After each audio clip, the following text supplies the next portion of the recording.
안녕하십니까. 제 6주차 강의를 시작하도록 하겠습니다. 지난 5주차에서 우리 학생들과 여러분과 표본에 대해서 공부를 했었죠. 이번 시간에는 그 측정 도구에 대해서 여러분과 같이 알아보도록 하겠습니다. 자, 측정하면은 이게 측정이 뭘까? 그 다음에 척도는 뭘까? 이런 것들이 이제 궁금해지는데요. 이것들을 여러분과 같이 한 시간 동안 같이 또 공부해 보도록 하겠습니다. 자, 그 다음에, 지난 시간에 우리 또 공부 조금 했었는데, 그 신뢰도와 타당도, 관세도 공부했었죠. 이 신뢰도와 타당도에 대해서도 같이 알아보도록 하고요.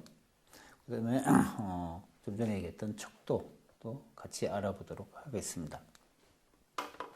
자, 측정이라는 것이 무엇이냐? 측정은 일정한 규칙이나 순서에 따라서 어떤 사물이라든가 현상이라든가 뭐 숫자라든가 뭐 기호 이런 것들을 부여하는 것, 이런 것을 우리는 측정이다라고 얘기를 합니다. 다시 말해서 측정하고자 하는 어떤 대상이 있겠죠. 그 대상에 대해서 일정한 규칙에 따라서 어떤 양적인 아니면은 질적인 어떤 값을 부여해 나가는 과정을 우리는 측정이다 이렇게 얘기합니다. 이제 예를 들어서 어떤 연속 변수가 있습니다. 연속 변수인 설득력에 대해서 우리가 조사를 해본다라고 했을 경우에, 자, 이 설득력을 5점 관계, 5점 척도로 조사를 한다라고 할 경우에 이렇게 나타낼 수가 있겠죠. 1. 자, 여기는 매우 비설득적이다 라고 이제 1점을 배정할 수 있겠고요. 그 다음에 이 점은 약간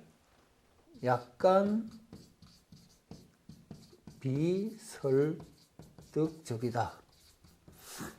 그 다음에 3점 배점은 보통 설득적이다. 보통 설득적이다. 자, 4점 배점은 자, 약간 설득적이다.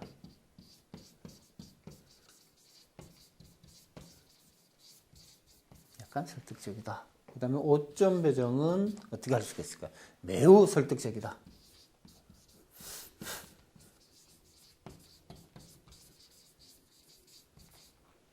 매우 설득적이다. 이렇게 측정의 단위에 있어서 이제 기호를 측정을 하고자 하는 그 값에 대해서 값을 이렇게 정하는 규칙을 정해 나가는 그런 것들을 우리는 측정이다 이렇게 표현을 합니다. 자, 그럼 이 측정은 어떤 역할을 할까? 이것도 이제 알아봐야 되겠죠. 자, 표준화된 묘사의 방법으로서 어떤 대상이나 어떤 사건을 가장 적절하고 그 다음에 일관성 있게 묘사를 해줄 뿐만 아니라 또 표현하고자 하는 표현이나 묘사가 불가능한 것들, 그런 것들도 우리는 묘사할 수 있다라는 것입니다. 그리고 가장 간편한 묘사의 방법은 이제 쉽게 우리 전화번호라든가 우리 국민들도 모두 누구나 갖고 있는 그런 주민등록번호 이런 것 같이 그 대상의 속성이나 특성을 요약해서 설명해주는 그런 것을 정리하는 것을 우리가 묘사의 방법 중에 하나라고 볼 수가 있겠죠. 그리고 또 그 자료 수집을 하고 그 수집된 자료를 어떻게 조작화할 때 그 기본적인 단계가 바로 측정의 단계입니다. 이제 코딩 작업을 하고 그 코딩된 작업과 같이 자료를 통계적으로 분석할 수 있게 하는 것, 이런 것들이 또 측정의 단위이고요. 그 다음에 개념적인 세상, 개념적인 어떤 세계, 추상적인 세계와 그다음에 경험적인 세계는 어떤 거예요? 실체적으로 우리가 느끼는 그런 세계, 그런 것들 간에 상호 교량적인 역할을 하는 것이 우리가 측정이다라고 할 수가 있습니다. 이제 개념적인 어떤 세계, 개념적인 세계와 이 추상적인 세계, 이 세계 사이를 연결해주는 교량 역할을 해는 이것을 우리는 측정이다라고 설명을 한다는 것이죠. 자, 측정은 어느 때 어떤 기능을 가지고 있을까? 측정은 일치시키는 것, 그다음에 조화시키는 그런 기능을 가지고 있습니다.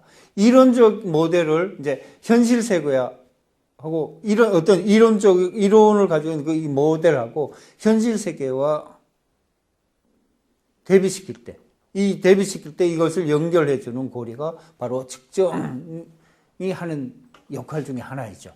그다음에 객관화시키고 표준화시키는 그런 기능을 이 측정이 또 가지고 있습니다.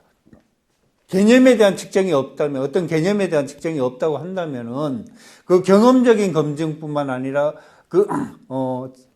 그 개념에 대한 그것과 경험에 대한 것들을 검증하는 게 굉장히 어렵습니다. 그렇기 때문에 검증이 어려워지게 되면은 가지고 있는 이론을 일반화시키는 것도 정확하게 일반화시킬 수가 없게 되겠죠. 그런 경우가 생기는데, 그런데도 이 측정이라는 이 단위가 사용된다는 것입니다. 그 다음에 이 측정은 계량화 기능을 가지고 있습니다. 계량화 기능이란 뭡니까? 1, 2, 3, 4 이렇게 숫자로 표현해낼 수가 있다는 것이죠. 이 계량 기능을 가지고 있는데 어떤 사건이나 그 다음에 현상을 이제 세분화시키고 통계적으로 분석을 할 때, 그때 이 측정 단위를 사용할 수가 있다. 그때 정보를 제공해 줄 수 있는 그런 기능을 가지고 있다는 것입니다. 그 다음에, 이 측정은 반복의 기능과 의사소통이 가능한 기능을 가지고 있습니다. 조사자가 연구를 하게 되겠죠. 그 연구한 결과를, 다른 사람들이 반복해서 그 결과를 반증해낼 수가 있다라는 것이죠. 이 측정된 결과치를 가지고 다른 사람이 똑같은 결과치를 그대로 낼 수 있는 그런 기능, 반복과 의사소통의 기능을 가지고 있다라고 할 수가 있습니다.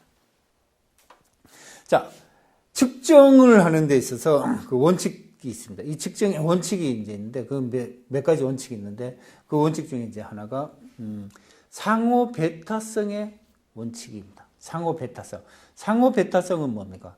베타적이다 이러면 뭐예요? 서로 맞지 않는다라는 그런 뜻이죠. 그래서 어떤 표본에 있어서 같지 않는 성질을 갖는 것. 그런 거 상호 베타적인 갖는 것. 그러니까 하나의 속성만 지내야 되는데 두 가지의 속성을 동시에 가지게 되는 것. 그렇게 되지 않는 그런 원칙이죠. 예를 들어 한번 들어볼까요?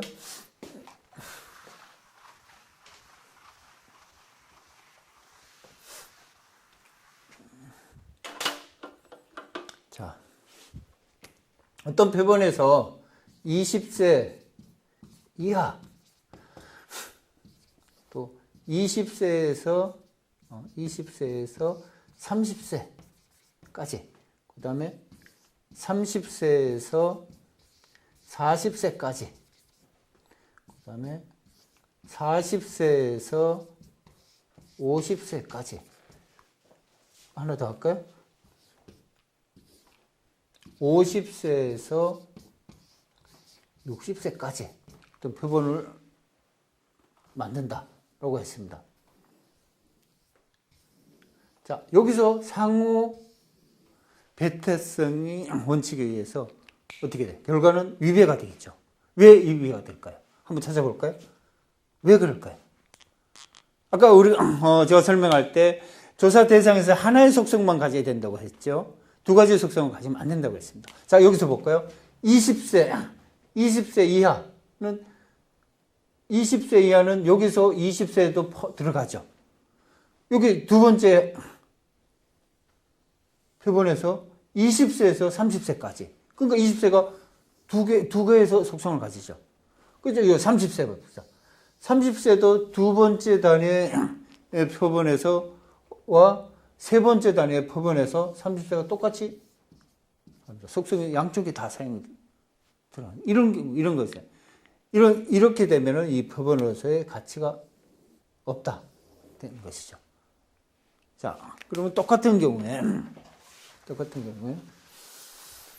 이럴 경우에는 20세 이하, 여기서는 21세에서 30세, 여기는 31세에서 40세, 41세에서 50세, 51세에서 60세. 이럴 경우에. 자, 아까 우리가 20세, 여기 20세 빠지죠. 21세부터 했죠. 여기 30세까지 하고, 여기 31세. 다르죠. 이럴 경우에는 상호 베타성 원칙에 의해서 적합하다라고 판단을 한다는 것입니다. 상호 베타성의 원칙이 있어야 되고요. 그 다음에 포괄성의 원칙이 또 있어야 됩니다. 이 포괄성의 원칙은 모든 대상이 반드시 한 가지 속성을 지녀야 한다는 것이죠. 자, 모든 대상이 한 가지 속성에 포함되어야 된다. 우리 종교를 표현한다. 그랬을 때 이 속성들을 한번 쭉 이제 나열을 했습니다. 자, 불교가 있죠. 불교.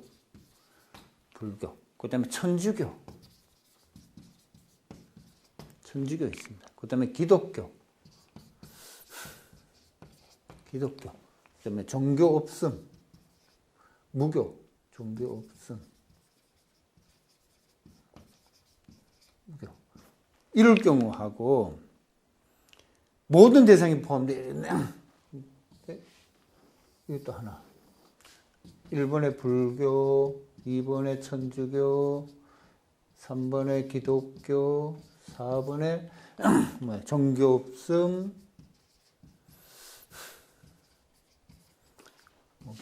5번에 기타. 이렇게 했을 경우에 이것은 포괄성이 어때요? 기타 종교 우리가 또 많이 있잖아요. 이거 외에도 종교, 뭐 이슬람도 있죠. 이슬람, 뭐 힌두교, 뭐 등등 여러 가지 종교 있잖아요. 이런 것들이 포함될 여지가 전혀 없잖아요. 근데 여기서는 기타라는 항목에 여기에 뭐예요? 이슬람이 들어갈 수도 있고 힌두교가 들어갈 수도 있고 뭐 다른 종교들 많이 있겠죠. 뭐 무슨 정교회도 있고 우리나라에서 또 나온 이런 종교도 있죠. 원불교 뭐 같은 불교에 들어가기는 합니다만 어쨌든 이런 것들이 들어갈 수 있는 모든 것이 포함될 수 있는 여지를 갖고 있는 그런 문화는 필요하다. 그런 것이 필요하다. 포괄성의 원칙이 적용된다는 것입니다. 자, 측정의 그 측정 수준은 뭐 어느 정도 이제 명목적인 측정이냐 아니면 뭐 다른 이제 여러 가지 그 방법들인데 여기서 명목적인 측정을 좀 알아볼게요. 자, 우리 명목적인 측정 이거 많이 들어본 것 같죠. 명목적 측정 이러니까 뭐지 이렇게 하는데 우리가 명목 척도라고 지난 시간에 공부했었잖아요. 명목 척도 이 명목 척도가 이제 명목적인 측정 같은 개념입니다. 자, 이 명목적인 측정은 뭐냐면은 측정 대상의 어떤 특성을 확인하고 분류하려고 하는 목적, 그런 목적으로 대상에 대해서 숫자를 부여하는 것인데 가장 낮은 수준에서부터 이제 이런 거 이제 부여해 나가는 그런 명목적인 것, 이런 것들을 명목적 측정이다 이렇게 얘기합니다. 이제 이 명목적 측정은 최빈값을 사용할 때, 아니면 이항분포 검증을 할 때, 교차 분석을 할 때, 이럴 때 사용되는 표본들의 값입니다. 측정값이 되는데, 그 명목적 측정은 부여된 숫자는 이제 이거는 질적이고, 그 다음에 숫자적으로는 아무 의미가 없어요. 이것은, 그 명목적 측정은 수로서는 아무 의미가 없고, 그 숫자라도 그것은 그냥 질적인 어떤 하나다, 둘이다, 셋이다 이런 의미로만 존재한다는 것이고요. 그 다음에 이 명목적 측정은 상호 배타적인 특성을 반드시 갖고 있고요. 동일한 집단에 속해 있는 대상은 동일한 족도의 값을 가져야 된다. 라는 것이 명목적 측정입니다. 주로 이제 그 예를 들면 성별, 남자, 여자, 아니면 뭐 기독교, 불교 이렇게 종교적인 거. 그다음에 직업 뭐 교사, 교수, 뭐 은행원, 우체부 이런 것처럼 직업. 운동선수의 등번호.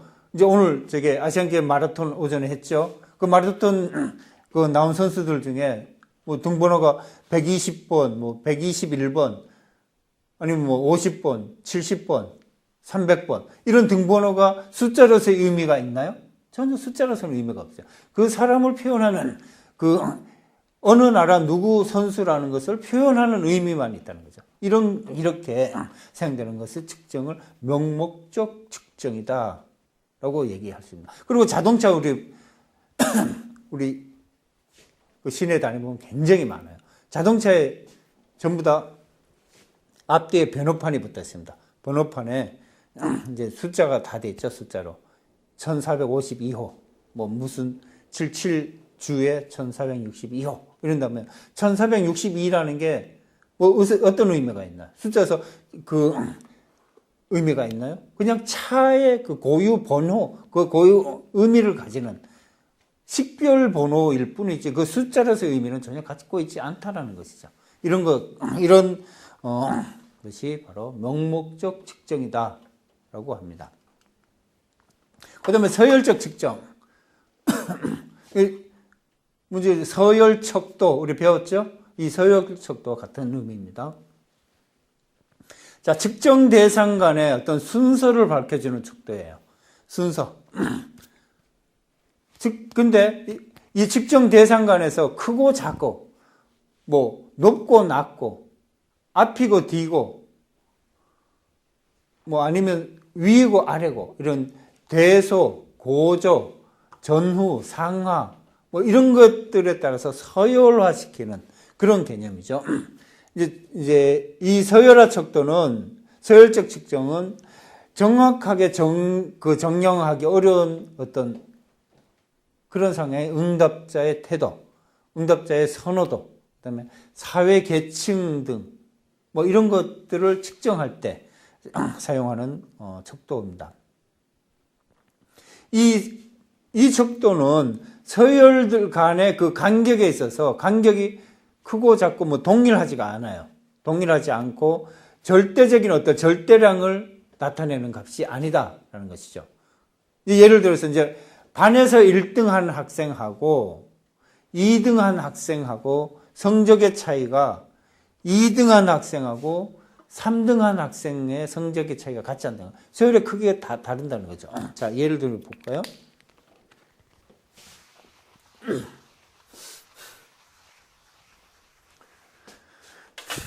1등한 아이가 95점을 맞았어요. 1등한 아이가. 2등한 아이가 93점을 맞았어요.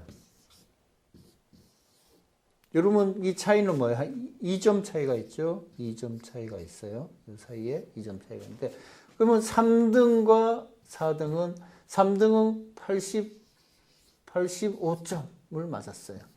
그럼 4등은 60점을 맞았어요. 그럼 여기 3등과 4등의 차이는 상당하죠. 25. 여기 2점 차이도 여기서도 2점 차이가 똑같은 서열의 크기가 나타나는 것이 아니라 이 차이는 서열의 크기는 각각의 다르다라는 의미인 것입니다.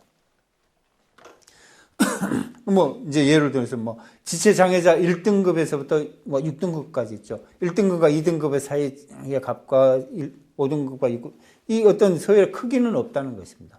그리고 우리 소득 수준 이제 학교나 뭐 직장생활이나 뭐 어떤 집단에서 이제 뭐 어떤 조사를 받게 되면 소득 수준이 어떻게 됩니까? 은행가 그렇죠. 뭐 나는 한 상, 한 중, 하 이렇게 이제 구분합니다. 상과 중과 하의 그 차이가 어떻게 우리가 수치적으로 구별해내지 않는 것처럼 이런 경우 뭐 1등부터 30등까지 그 서열은 있지만 그 크기는 구분해내지 않는 값 이런 것을 서열적 측정, 서열 척도 이렇게 표현을 한다는 것입니다. 자, 등간적인 척도, 등간 척도라고 우리 배웠죠. 등간 척도는 그 속성에 있어서 속성의 순위는 부여해요. 순위는 부여하는데 순위를 부여하고 그 순위 사이의 간격, 조금 전에 2점 차이,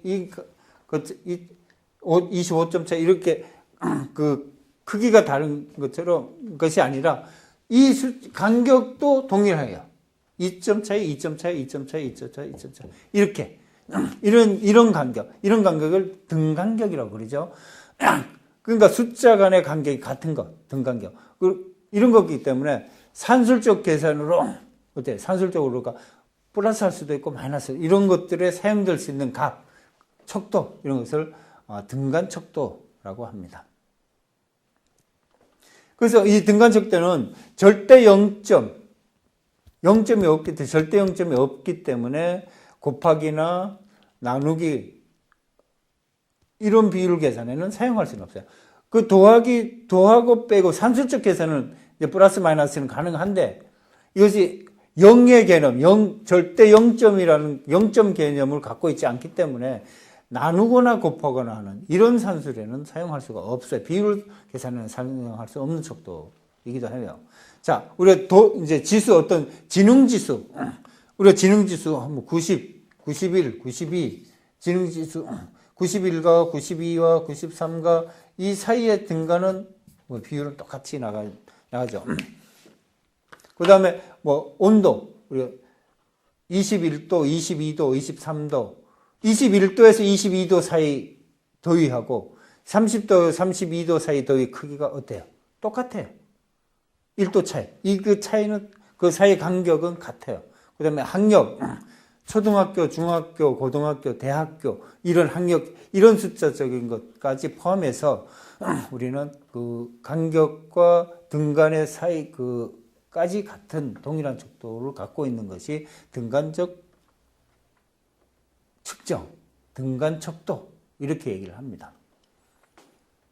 그러니까 이제 만약에 IQ가 100인 학생이 있어요. 100인 학생이 있고 50인 학생이 있어요.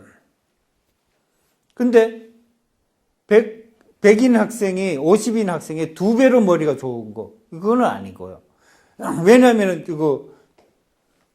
비율이 없다. 0점이, 절대적 0점이 없기 때문에 비율이 없기 때문에 50에 100은 2배가 되는 이런 비율적인 산술값은 나오지 않는다는 것이죠. 그렇기 때문에 그렇게 표현되는 것, 그것을 우리는 등간 척도라고 얘기를 합니다. 자, 비율적 측정, 비율 척도라고 하는데 좀 전에 얘기했던 등간 척도에서 그 등간 척도의 비율의 그 특정의 그 값 사이에 비율 계산이 가능한 척도. 그 속성이 이제 만약 전혀 없는 상태에서는 이 척도, 비율적 척도는 비율 척도에서는 절대 0점을 가지고 있어요. 그래서 나누고 곱하고 할 수 있는 그런 값이 존재해요. 자, 그 절대 0점을 가지고 있기 때문에 상호 간의 비교를 서로 플러스 마이너스 곱하기 나누기를 다 할 수 있는 그런 척도예요. 자, TV 시청률, 뭐 투표율, 신문을 보고 구독률, 뭐 어떤 물건의 가격, 우리가 은행에 갔다 저축을 했을 때 그 저축 금액, 뭐 어떤 물건을 만들었어요. 그 물건의 생산 원가, 뭐 등등 뭐 연령, 무게, 키, 출생, 뭐 사망률, 뭐 이런 것들 다 이런 이제 비율 척도인데 이제 0세보다는 더 젊을 수가 없죠. 0살보다 태어나서 0살보다 더 젊을 수 마이너스 1살이 없잖아요. 마이너스 2살도 없고. 그래서 몸무게는 0보다는 더 나갈 수 있죠. 0에서부터 1g, 뭐 1kg, 2kg, 3kg, 10kg, 100kg 이렇게 나가죠. 따라서 20세부터 20세는 10세, 20살은 10살보다 2배 차이가 있습니다.